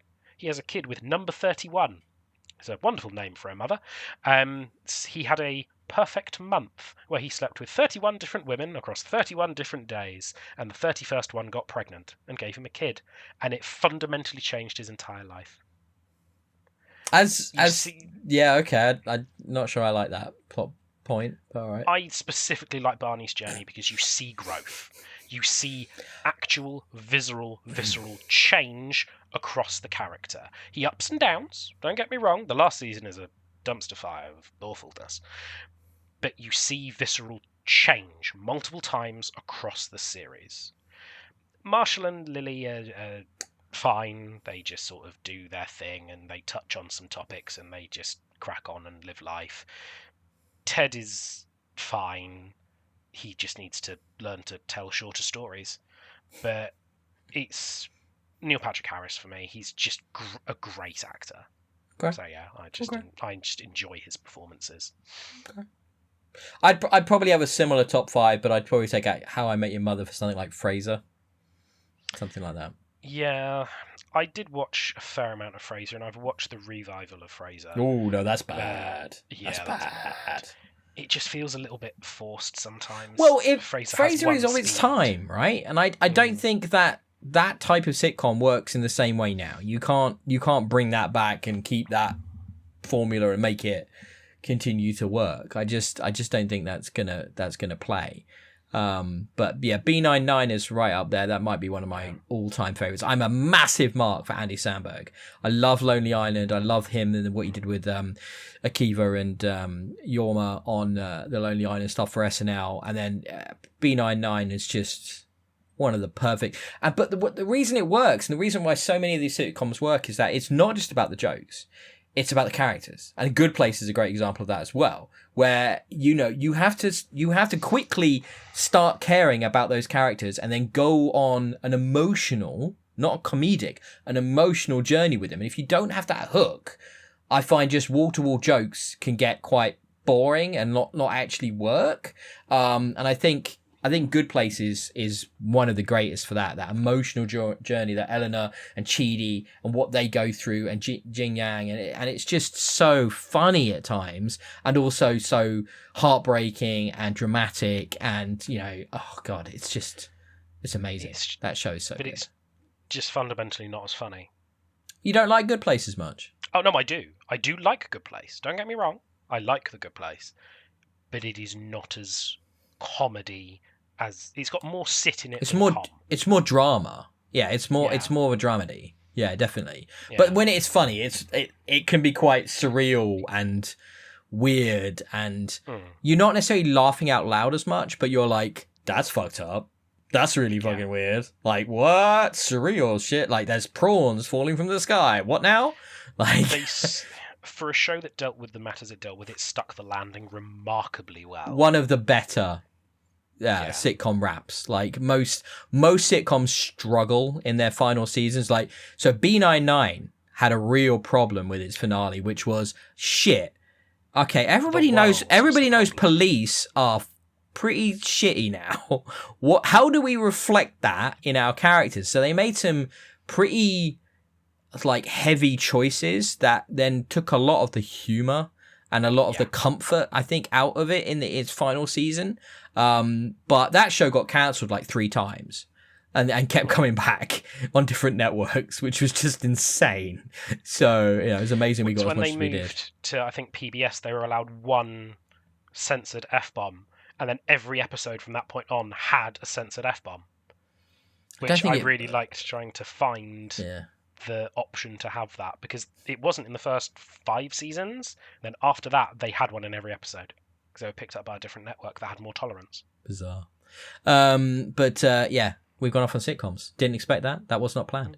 But, okay, anything else from our little list or anything else you'd like to bring up? I'm not sure. I mean, the only other new TV I've watched this week has been Wednesday Season 2 Part 1. Oh, yes. Is it good? It feels less Wednesday and more The Addams Family. Okay. Is that good? Is that good or bad? Catherine Zeta-Jones and Louis Guzman do a possibly one of the best versions of Morticia and Gomez that exists. Because Morticia is meant to be this classically beautiful woman, and Gomez is meant to be a very round, large gentleman who is, in the nicest possible way to Luis Guzman, not the most attractive of people. That is how they're meant to be. It's how the characters are envisioned. And I think having those two actors play it to the extent they do is fantastic. They do a great job. But this series is turning less into Wednesday doing Wednesday things and more, let's get as much out of the Addams family as physically possible because they're all here. Even Grandmama is there. You know what that'll be, though, yeah? Just trying to cash in. No. Do tell. Jenna Ortega's popularity has gone through the roof, so she's probably producing 3 or 4 films and other stuff at the same time. So contractually, the only way they could get her back would be to adjust her appearances, probably pay her more to do less, because she was the reason that they perceived that first season as a massive success. The biggest success Netflix has ever had, like #1 show for streams. Kid you not. But she's also got more popular, so I bet you that's why they've had to rely a lot more on the supporting cast and expand their role. Yeah. 100%. It's not bad. It's enjoyable. Everyone is cast spectacularly well. I wasn't expecting to see Joanna Lumley, but, she's Grandmama and she plays it very well. Everyone does a spectacular job. The production value is sky high. But it's just... It feels just not really like the Wednesday show anymore, and it's the Addams family just without the name. I don't know if I'd... So season 1, I thought was fine. I then got infinitely bored of Jenna Ortega because she just seemed to show up everywhere doing the same thing. And she just seems kind of insufferable. Like some of the comments she says, like, complaining about how she's being sexualized as a schoolgirl. You chose to play Wednesday Addams. Like, did you not see what that was? Like, there are other... I mean, I don't know. Did you not read the script before accepting it? Can you then go on and complain that that's what's happened? My mind is kind of blown. I don't know what you think about that, but it's like, I just was like very confused. Like, were you somehow hoodwinked into playing this character? I imagine the paycheck worked for you, but... There's an element of fault that the go-to response of society is to sexualize someone in a school uniform. That's a society issue. That rather than going, that's someone who aesthetically fits a part, is playing a role that she's a little too old for, but it's a schoolgirl, we're going straight to fetishized. I think that's an issue in the first instance. But at the same time, Jenna kind of has to be aware of the fact that she just needs to play the part. The society issue is the society issue, and there's nothing we can do about that in an instant. That requires societal growth and societal change in a positive way. And let's face it, society is not doing a great job of that. It's going backwards right now. Yes, exactly. Especially in the UK. Oh, and the US. So much worse in the US. Much worse in the US. And so it's a little bit bite the hand that feeds you, maybe. I mean, if you... she's picked quite a few roles which seem to be intentionally challenging in terms of sexuality. Right? There's another one she did, Gregory's Girl, opposite Martin Freeman, where she is, again, a college-age student, but she seduces the tutor, the professor in Martin Freeman. And she's got a lesbian scene in there, and she's got all this going on, and it's like, she knows what... I mean, she seems smart. Oh, that's all I'm going to say. She seems like a well-read, very intelligent young lady. She knows the project she's picking. She is not an idiot. So then to complain about that factor in relation specifically to the thing that ostensibly gave her a big break, because I think she now wants to distance herself from it, and I doubt she'll be back for season 3, especially now you're telling me about how they're repositioning it as a as a family thing, Adam's family thing. Almost, I feel like she'll disappear and that'll continue without her. But like, fine, but you know, it's an odd call because you're just going to make yourself seem very unemployable in the industry that has given you success. So there you go. I don't know. It's a tricky one because she has a point, but at the same time, she knows the roles she's going for. I also don't think she's a very good actor, but that's beside the point. She does play Wednesday very well. It's the subtle things of the casting and how the directors push her in that direction, like not moving her arms when she walks upstairs, for example, is a very anti-human thing. Think about when you walk upstairs. Do you use your arms? Do you move them in any way? Or do you keep them by your sides completely still? I mean, yeah. But I mean, she probably just watched... Did she not just watch The Addams Family and Christina Ricci's performance and go, I'm going to do some of that? My hope would be that would be the cast or the director and that sort of thing who would be pulling that. Have you seen the original I've not movies? seen much of the original movies. I think they're really good. They're really good. Christopher Lloyd, I believe, the professor from Back to the Future. I love. He's in it. I love Fred Armisen as in the new one. He's brilliant. He's again another SNL alumni. So funny. Love his work. Portlandia. Oh god, that guy's funny. Yeah. There's I'll give it a little bit of spoilers here. At this point, so a bit of a spoiler warning. In one of the Fester episode, essentially, in part 1, Fester is brought into a insane asylum for reasons and things, and he is found to have lots of fake passports and lots of fake driving licenses on him, and he has multiple different identities, and one of those identities his first name is Fester and his surname is Fiesta. He is Fester Fiesta, and it's a Mexican driving license, and he has a little fake mustache and a sombrero on, and it's hilarious. It's one of my favourite little jokes. Fester Fiesta. That is good. Yeah. That is good. That is really good. I'm trying to decide if I'm going to watch it or not, because my wife asked me, hey, do you want to watch Wednesday or should I just watch it by myself? And I'm like, wait till part 2's out. Okay. I hate when Netflix splits stuff. It's only because of the position I'm in where I work from home that I watched the first part now, or I'd have waited. Okay. I'm contemplating that Stranger Things rewatch from season 1 before the finale. I think that's probably a wiser choice because you've also got time to let that sit with you and it not just be these people again by the time Stranger Things comes around. I am. Are you going to join me in a Stranger Things rewatch, Rob? I've done one already this year, but that wouldn't be the worst idea. You've done one this year? Jesus. I like Stranger Things. Quite a bit. It was right at the start. It was like February and March. Okay. So, yeah, maybe in a couple of months I'll rewatch it. We haven't got long. Run up. Really, realistically, it's only a few months. November. Ah, yes. First part is November. Yes. So that's exciting. I will quickly mention this just because I'm obsessed. So I got the 4K Blu-ray re-release for the 50th anniversary of the greatest film. Oh God. The greatest film of all time. Oh, Jaws. God. Jaws, Rob. You knew that about me already. You already knew it was my favourite film of all time. We've often talked about it. And it upsets me greatly when people tell me they haven't seen it. Jaws, you've seen Jaws, haven't you, Rob? Prepare to be upset. I've seen elements of the movie. Well, I have multiple different 4K Blu-rays of this now, so maybe I'll give you one to watch. Because I wanted the 50th anniversary one, and I'd already had the 45th anniversary, but I wanted the 50th.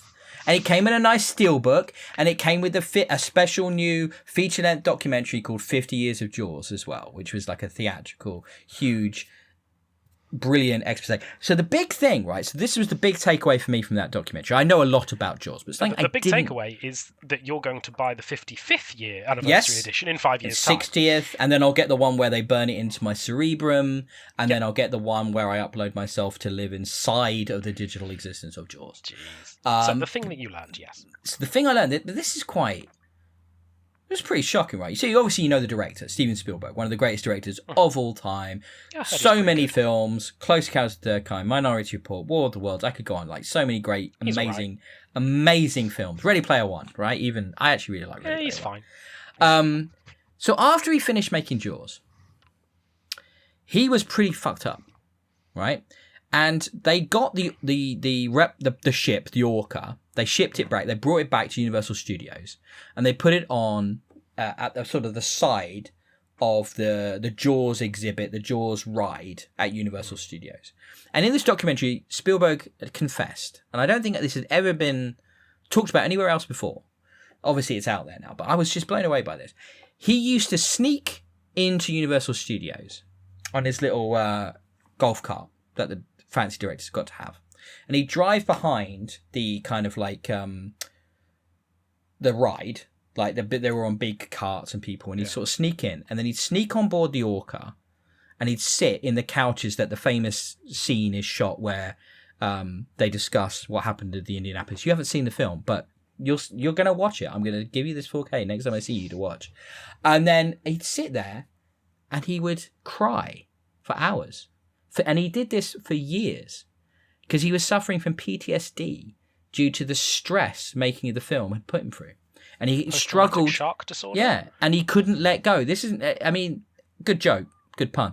But genuinely, like, that's really fucked up that he went through this trauma by himself and had to, the only way he could process it for, he said in the documentary, a good 2 years. And he finally got out of his system, but he'd go on and sneak on board this ship and like, but just cry and like just be there for hours, and that's fucked up, isn't it? Like that's the effect. It was a very difficult film to make, and he lived it for so many years that he couldn't disassociate from it. You know, and he was a young man at that time. That was one of his first movies and stuff in his 20s, late 20s, I think it was. And that's just that stuck with me because I was like, wow. You know, artists suffer for their art, right? They really do. They really do. He put so much of himself into the making of that movie. It broke him. Like, it broke him. He would only suffer by having the dolly zoom overused in films that came out. No, imagine Jaws. Every time he sees that, I bet he just goes, that's me. Yeah. Because I know that's one of the most famous cinematographic moments of that movie is the dolly zoom. I'm sure you've seen the clip, you've seen the GIF, you've seen the clip a million times. But when you see it in the context of the film, it is so fucking perfect in that moment. Literally, every time I watch this movie, and so I didn't just watch the documentary, obviously I watched the film again. Probably my most watched movie of all time. You literally take something more away from it every time. It is a perfect film. The casting, the direction, the story, the music, the cinematography, he shoots it. It is so beautiful to watch. It is a perfect movie. Was he involved in the sequels? He was involved with the second one, but only the second one. And the second one is actually pretty good. It's not as good as the first one. The second one's good. Wasn't there like 5 or 6 of the sequels? 4. Because I know there's one, because I saw this on a Reddit thread earlier today, where someone was complaining that Jaws X, whatever it was awful because the partner shark of Jaws psychically felt that Michael Caine was buying plane tickets to go to somewhere that has water and therefore decides to swim to the same place to find him and kill him. So you're talking about Jaws: The Revenge, and the psychic connection, if you want to call it that, isn't about Michael Caine. Michael Caine is in that movie. He's the male lead, but so after the second one, Brody, the sheriff character, he's not in it anymore, right? Mm-hmm. And the wife, she's not in the third one. That's just the grown-up sons, and then the fourth one, she comes back, and it's basically like, for some reason.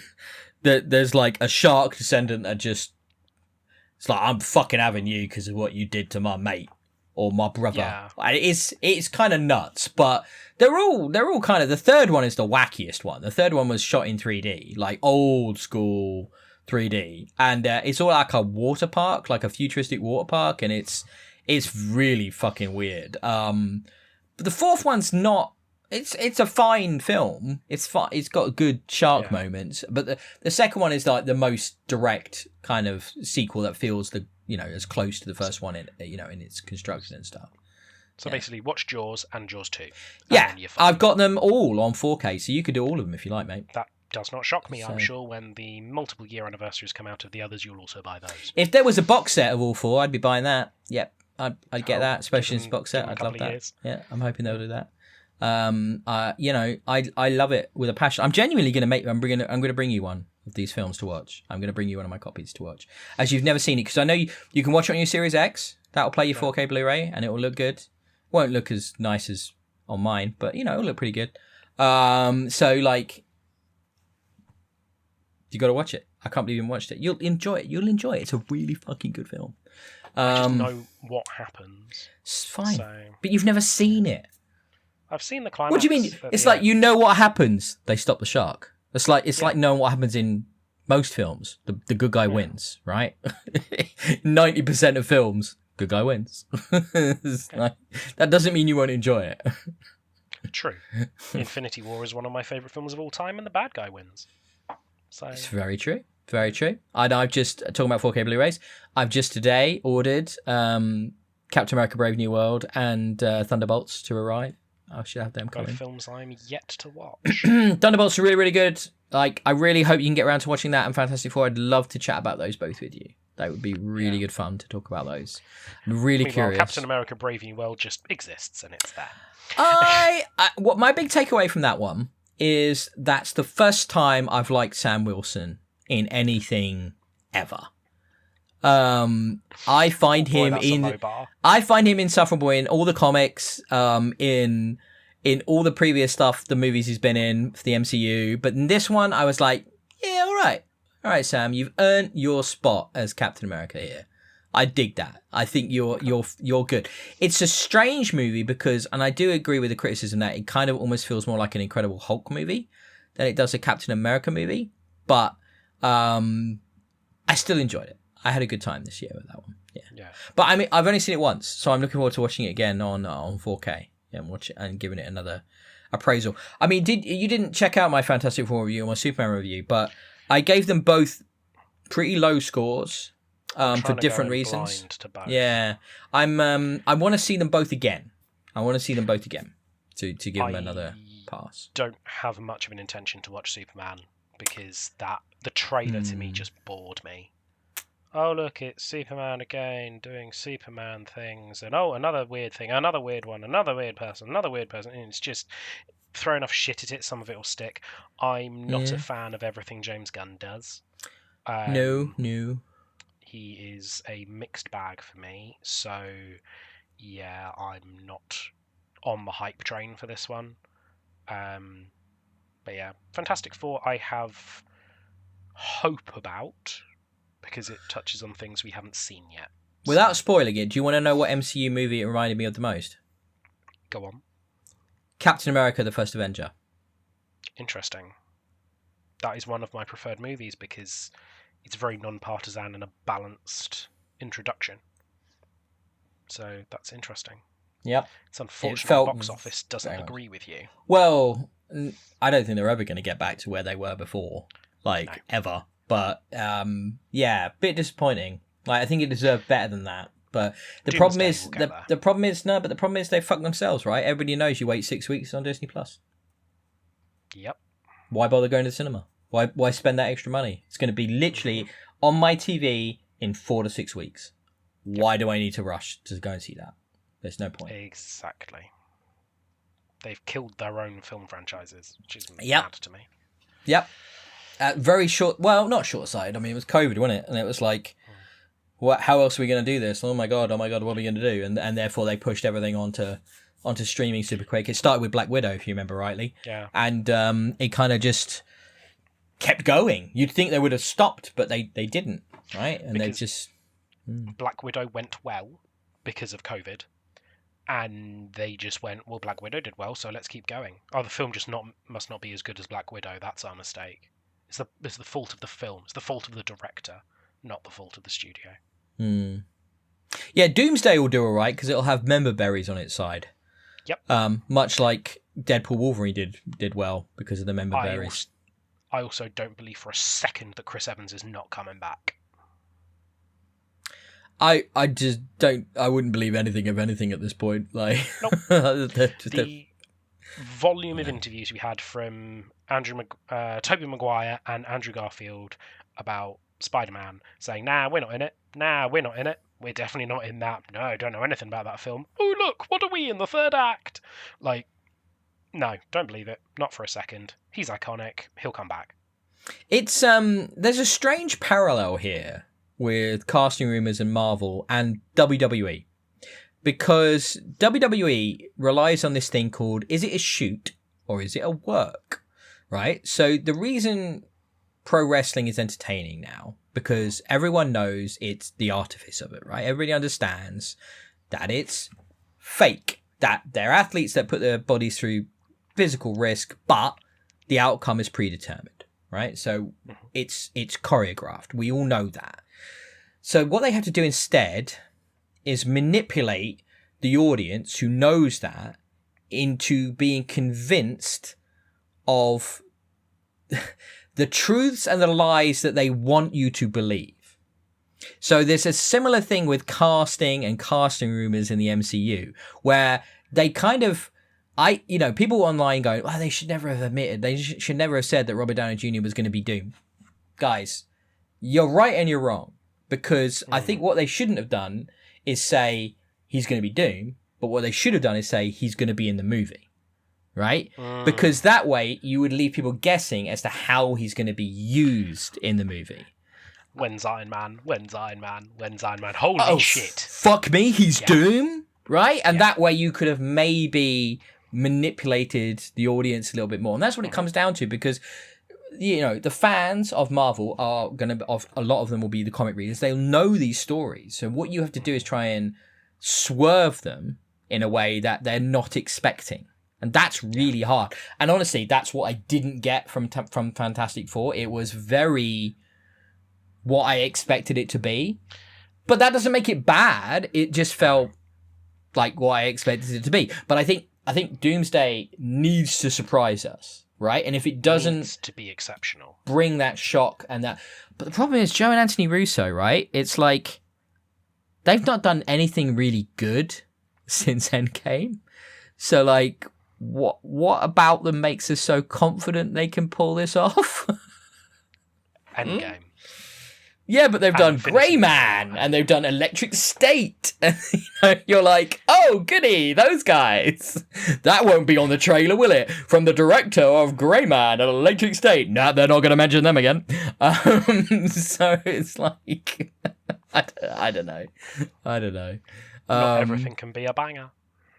No, and they're watchable movies. I actually quite like Grey Man. I think it's enjoyable. I haven't seen Electric State yet. It's on my list to check out. The only problem is I find Chris Pratt as anybody but Star-Lord is quite annoying. So maybe it'll be okay. But and that's just because I know he's a super Christian and I have issues with super Christians. But there you go. That's my thing, I guess. I've heard and I think Millie Bobby Brown, she's fine. No, I actually prefer her to. Act. Do you know what? I prefer her to Jenna Ortega. I'm going to put that out there. I think she's better acting than Jenna Ortega. I would agree with that. So, I have to check out Electric. The idea of Electric State, the problem is, though, that was such a fun world that was created in those not comics, more like art books.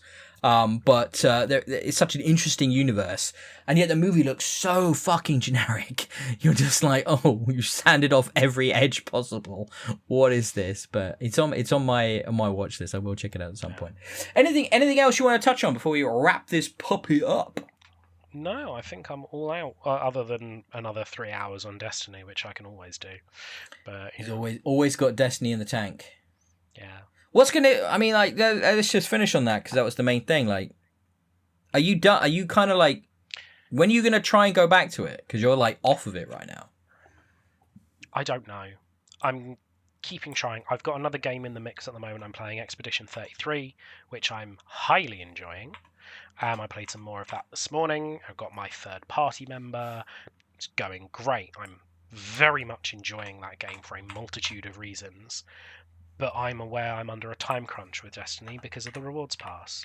And I know that I need to do that. No, you don't. I'm going to miss you out. don't. Who gives a fuck about some shitty fucking things in that rewards pass? Seriously. I do, because then I'm not getting the stuff that I've paid for. But that's not the reason to play it. That can't be your reason. Yeah. It can't be. Can't be I the will. reason. I'm also waiting for more updates. The more updates that come out, the better the game gets. So, it is what it is. I want to give Solstice a better shot next week. I'm not going to get Yeah. a huge amount of time over the weekend to play, so I'm going to give it a go. I logged in earlier and I saw that Solstice was there. I've never loved that as one of their seasonals. It's fine, I guess, but the game mode that they bring for Solstice every year, gone. what are they doing then for this year? What are they doing? You just play the same stuff, but there's extra rewards. Do you see why I was getting frustrated at Destiny earlier? What? That's crazy, man. Yeah. Bonfire Bash, which was the name of the activity, wasn't great. It was meh, but it was different. Cut. Yeah. So, yeah, that's a good metaphor for where Destiny is. If anybody is considering getting into Destiny, I'm, for the first time in my life, going to advise don't. Give it some time. I mean, look, we've got to be fair to John, Paul, Ringo, and Alphonse, the dev team. There's only 4 of them. They only have so much time. And John's off right now. He's on holiday. And Paul's not feeling great. He's not 100%, and he has actually been spending more time playing WoW lately. So he hasn't had that much time to do dev. So look, you just gotta consider that. All right, that they'll get to it when they can. Okay, they'll get to it when they can. Like, just have faith. In the balance to the sarcasm, Bungie's been working exceptionally hard to crank out updates and fix issues and fix problems and listening and being receptive on the face of it to player feedback. But changes take time. Do you know how long? Take time. Do you know how long it takes to write patch notes when you've not got a community team anymore? It takes ages. And that's a developer that has to now do that. Right? So just remember that, okay? That's like another thing Paul has to do on a Tuesday. Exactly. And on a Tuesday, he's got that badminton class to get to where he has to leave early as well. So just like, be chill. And everyone else works from home on that day apart from him, so he's just in the office on his own. It's a nightmare, and he has to let the cleaners in, and when the suits show up from Sony, he's got to show them around. It's like, it's tough, man. It's tough on Paul. Yeah. So like, let's be cool. It's been great having you on this episode. It's been lovely. You have somewhere to plug. Now, Matt doesn't like getting plugged. You, however, you want to get plugged. You want me to plug you, Rob. I know you do. You need to get plugged. Bend over. Yes, please plug me. And get plugged. Let's plug this. Plug it. At a very sporadic schedule, I now stream on a platform called Whatnot under, I'm going to say business, it's not really a business, it's just a moniker called Planes and Pieces, where I auction off Magic the Gathering cards from recent expansions and try and build some revenue, basically. People are welcome to come along. So, I heard about this and I was like, I don't understand what this is. Tell me what this is, like, because it's a mixture between QVC, eBay, and like a social media network all at once. Is that right?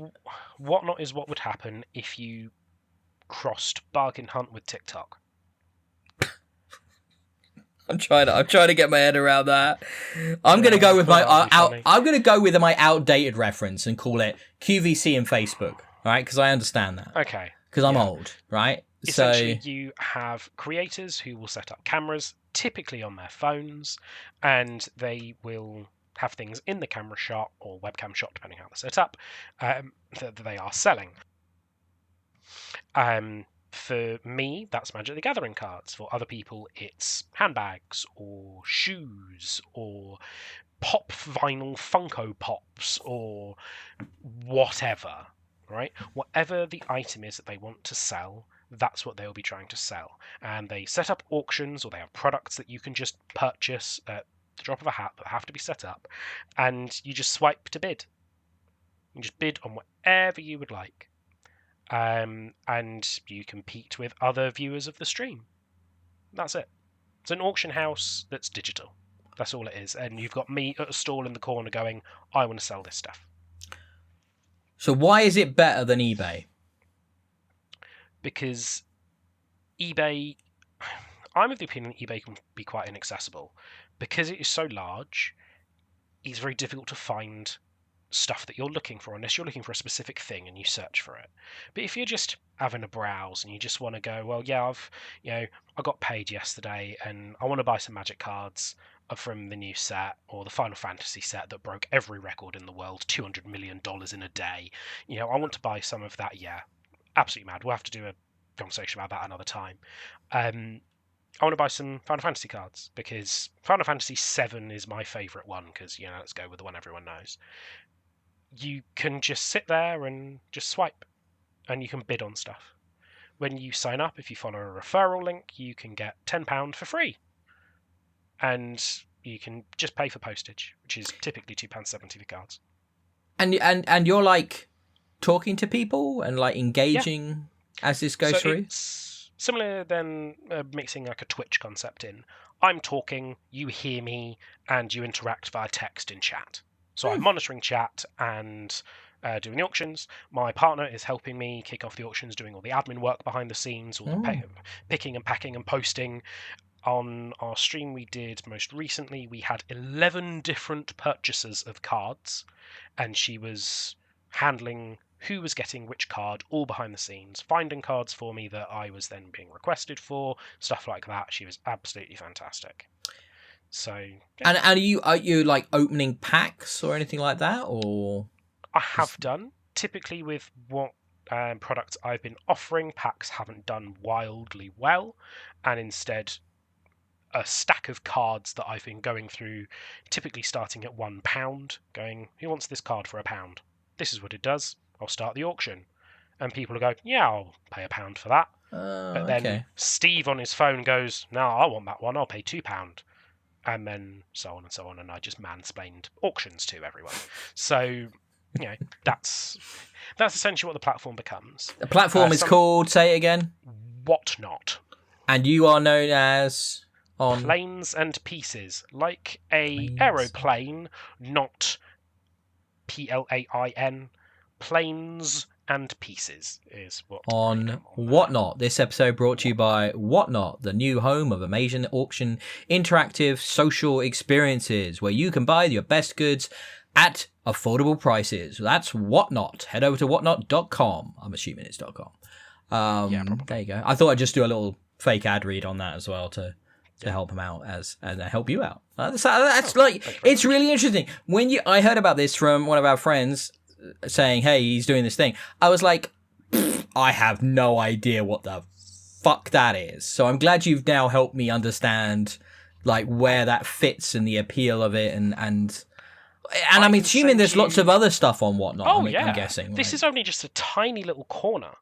There's so much more. Anything you could think of, you can find on Whatnot. You can find clothes on Whatnot. You can find video games on Whatnot. You can find all sorts. I'll give you a referral link. Can I find 4K Blu-rays? Can I find 4K Probably. Blu-rays on Whatnot? Oh, Probably. Shit. Oh, no. That's bad. Okay. I buy quite a lot. I buy quite a lot of them on eBay. And you can have a browse. You lose nothing by signing up and having a little poke. Referral link, is it individual or communal? No. Oh, so would you like me to put your referral link in the description of this podcast? I can do that for you, sir. Yes, more than happy to do that. And then I'm sure we can drive some interest onto Whatnot. Why not? Why not? Whatnot? Who knows? Exactly. Hey, look, I'll check it out if I can find some good deals and stuff. Everybody loves a good deal. It's an interesting concept because it's this QVC-ifying of eBay, which is like a really strange place where we're heading into like social engagement around selling, because obviously Twitch, with all those affiliate stuff and the sponsorship deals that so many successful Twitch people have, it's a bit more insidious because it's like they're sort of conning you into products because you're engaging with them over another reason. At least this feels upfront that the engagement is around the purchasing and the selling of product. So it feels more like you could build more of like a trust around the community that way, because you're not kind of trying to fake it out when you're selling condoms to people who thought they were going to be watching a video game stream. I don't know what they sell on there. I don't know what So on Twitch. Okay, cool. That's really cool. I will quickly pimp out for us then that, we've got a 8deadgiants.com gets you to where all of our links lie, all the socials that we're on and the YouTube and where all the podcasts can be found. I will mention here, as I mention every week, please subscribe on an actual podcast platform, be it Spotify, Audible, iTunes, or Apple Podcasts, or whatever it's called now, or any of those. We're on every podcatcher. The reason being, it really helps with that search engine optimization. And if you want to go a little bit further, give us that 5-star review. Once again, as I always say in every week, if you made it 2 hours to the end of this podcast, you must quite like it. So give us 5 fucking stars. If you can listen to us moan about video games and films and TV for this long... Well, we moaned about Destiny. I think we were quite positive about it. We must be interesting. Well, who knows? Hopefully, in this episode, I haven't accidentally left in a bunch of music over bits of me talking so you couldn't hear it like I did in the last episode. It's fixed now. I'm sorry about that. That was very amateurish of me, and I'm normally better. I do apologise. There'll be some delightful irony if that's when the music fades in and fades out over your apology. Well, now I'm gonna have to. You've now made that have to happen. And with that, I think we say this is the end of another episode of 8 Dead Giants, episode 15, another After Dark special, joined for the first time by Rob. It's been fantastic, Rob, and I hope to have you back soon. It's been too long. The gap was too long. It's been a lovely chat. Bye, everyone.